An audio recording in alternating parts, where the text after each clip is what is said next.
All right, friends, I promised you we'd come back to you as soon as possible, as soon as we got some new information about this tragic accident over in India, and some new video has emerged that's changed my analysis of this accident in particular. And let me recap for you where I started on this. And basically, there's three camps that everybody is still in about, 48 hours almost after the original accident. Theory number one was that there was some sort of dual engine failure, and then the backup to that was it was either a bird strike or it was some sort of fuel contamination that led to that dual engine failure. That was theory number one. Theory number two was the pilots didn't have the flaps set properly for takeoff. In other words, the flaps were up. And as they ran down the runway, they got a little bit of air, but eventually the airplane just kind of waddled down and crashed because the flaps weren't set properly. The third theory, and the one that I was leaning to the most, and let me just say leaning to, I wasn't firmly in this camp, but I was leaning towards it, was they had the flaps set properly for takeoff. When they rotated, everything was normal. At the time that the pilot flying would ask for gear up, the other pilot mistakenly grabbed the flap handle and prematurely raised the flaps. That was, at the time, the thing that seemed most evident to me, because the landing gear stayed down for the entire duration, short as it would be, for this flight, and there was no evidence out of the engines that was there any sort of failure. No fire, no sparks, no smoke coming out of the engines. A real head scratcher on that front. And so I thought maybe it was simply they grabbed the wrong handle and prematurely raised the flaps. I was leaning heavily into that department. I'm going to change my analysis now because of this new video, and it's based on the original video that all of us watched. And we saw two main videos, the one where the airplane was running down the runway and then rotated and took off, and you saw it crash in the distance. The other one was a video that was taken from kind of a rooftop or a window where the airplane came from left to right and then descended down out of the screen, and then you saw the fireball there. I'm going to show you that video in its original form. Now, what do I mean by that? The video that we all saw and every major news network on the planet went with was a video of a video, and the quality was extremely poor.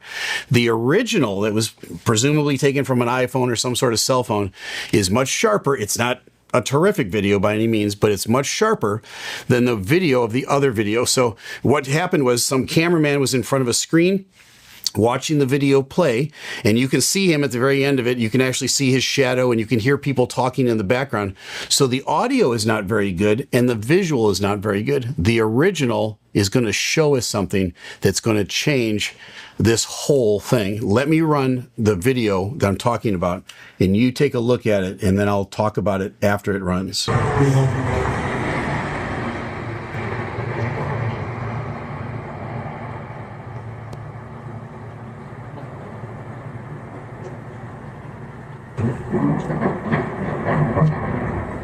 Can you hear how crisp that is?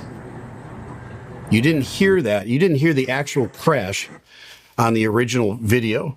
You could see it, but you didn't hear it. Why? Because there was people talking in the background. This original is much sharper. Now you're looking at it going, well, I've seen that a bunch of times. You haven't seen it this clearly a bunch of times. Now, I want to run it again, and we're going to zoom in on something, and I'm going to show you something and explain it, because this is a total game changer.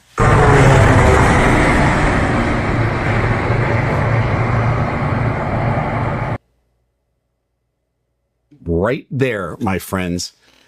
Take a look. We've circled it for you. Now, a lot of people have been talking about the theory that the Rat had deployed. What's a Rat? It's a Ram Air Turbine. It deploys on, many airplanes have it. 787 has it, 777 has it. The Rat is basically just behind the wing on the right side of the airplane. There's a little door that holds it in, and it looks like a little Evinrude motor. It's a little two-bladed prop, and the purpose of the Ram Air Turbine is to provide electrical and hydraulic pressure for the aircraft in an extreme emergency. On the 787 in particular, there's three things that will deploy the Rat, and it deploys automatically. A massive electrical failure, a massive hydraulic failure, or a dual engine failure. So any one of those three things will cause that Rat to deploy. So up to this point, all of the theories that we've had were based on maybe one bit of solid evidence, but not two, or maybe 1.5. But, it's hard to go with a theory when you've only got like one thing to go on. I'm going to give you 3 or more for why I think the rat deployed and why I think this was a dual engine failure. I'm firmly in that camp now. Number 1 is right here. Take a look at your screen. In the middle of the circle, you see kind of it looks like a protrusion on the belly of the aircraft. And I'm not trying to be salacious with this. It looks like a nipple at the bottom of the airplane. All right. Just underneath that, you see a little gray dot. It almost looks like an artifact on the screen. That little gray dot is the rat. This is visual confirmation that the rat deployed. What is that protrusion underneath the airplane? That's the door that opened to allow the rat to come down. And you can see it here. You can see it very vividly on this screen. It's not the best. It's kind of grainy still. It's at least one bit of the puzzle here. So that's evidence number 1. Now, evidence number 2 is with our ears, all right? Because a rat makes a very distinctive sound. And in that original video, the audio was so bad, you couldn't really catch it. But in this, the one that they were showing to us, the original one, it's much more clear. And it sounds like a prop airplane going by, or a real high-pitched squeal, because it's a 2-bladed prop, and it's basically spinning at the speed of sound to produce the energy, the electrical and the hydraulic that it needs to. So let me play this. I'm going to put it on a loop. I think we're going to listen to it 3 times.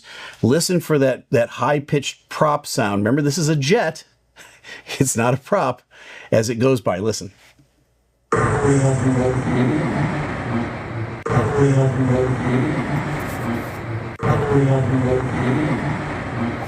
Okay, it sounded like it, if you weren't looking at it, it sounded like a single engine prop airplane just flew by.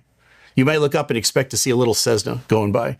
And in fact, it is a little bitty Cessna. It's a little bitty 2-bladed prop that's spinning as fast as it possibly can. Now, the rat was originally designed, and it's on all these airplanes, as the last resort, the absolute last resort.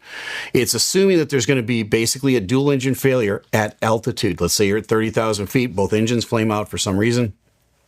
You start descending down, you're looking for a suitable field, you're out of hydraulics and you're out of electric because both of your engines have stopped running. Maybe the auxiliary power unit isn't running, but it's not going to get you any thrust either. And so let's assume that's out. At that point, you've got to have some sort of electrical so you can talk on the radios, so you can have shoot some sort of an approach and get some sort of instrumentation in front of you.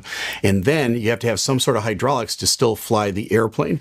It gives you the minimum of all of those categories that I just mentioned, but it does work. But it's meant for the airplane to kind of cruise down now and find a place to land. It's not designed for an airplane that's at 400 or 500 feet and loses all power. There's no time to get the engines relit, and it's not going to provide much benefit to them, except it's evidence for us that it was a dual engine failure, most likely. Could it have been an electrical issue? Could it have been a hydraulic issue? Yeah, it could have been either one of those. But I think the fact that the airplane is now just kind of mushing out of the sky gives us the idea that it was a dual engine failure, but we can hear it. So there's confirmation number 2.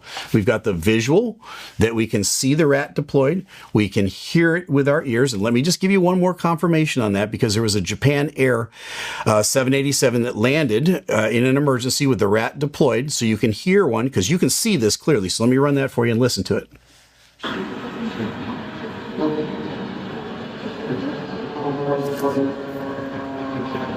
Hear that sound? It sounds just like a World War II buzzboy going right by you. It sounds like a little Cessna. And so we can see clearly on that airplane the rat is deployed. This one, the Air India, not so much, but it's grainy and it's in a distance.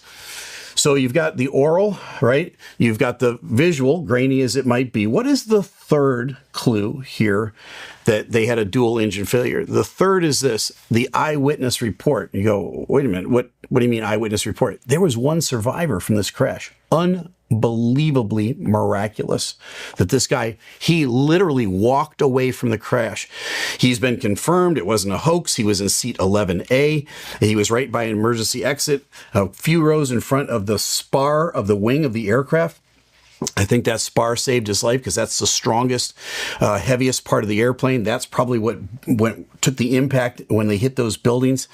He was in his seat. He didn't go unconscious. He gets out of, he opens up the door and he jumps out of the airplane, right? And he's literally walking to the hospital after that. They've talked to him and he said just prior to the crash, he heard a loud bang and the lights flickered on the inside of the airplane. Now that bit of evidence all by itself, it's not all that compelling because you go, the guy's been through a really traumatic thing and, you know, he could have imagined it. It could have been he hit something on the way down, the airplane did. That's the most unreliable, an eyewitness. But we need to combine that now with the visual on the rat being deployed, the oral that we heard the rat and when it went by, briefly as it was. And now we've got a guy saying he heard a loud bang and the lights flickered. What would cause that? The deployment of the rat. And then it's going to take over electrical and hydraulic. And as it does that, the lights in the airplane would flicker. So there's the third bit of evidence. What's 3.5 or the fourth? I've heard, but I haven't heard the ATC audio yet, but I've heard reports that the captain got out a Mayday call. And when he did his Mayday call, he said they were losing thrust or something to that effect. So that could be a possible fourth evidence that they had a dual engine failure. That gives us a tremendous amount of clarity now at this point.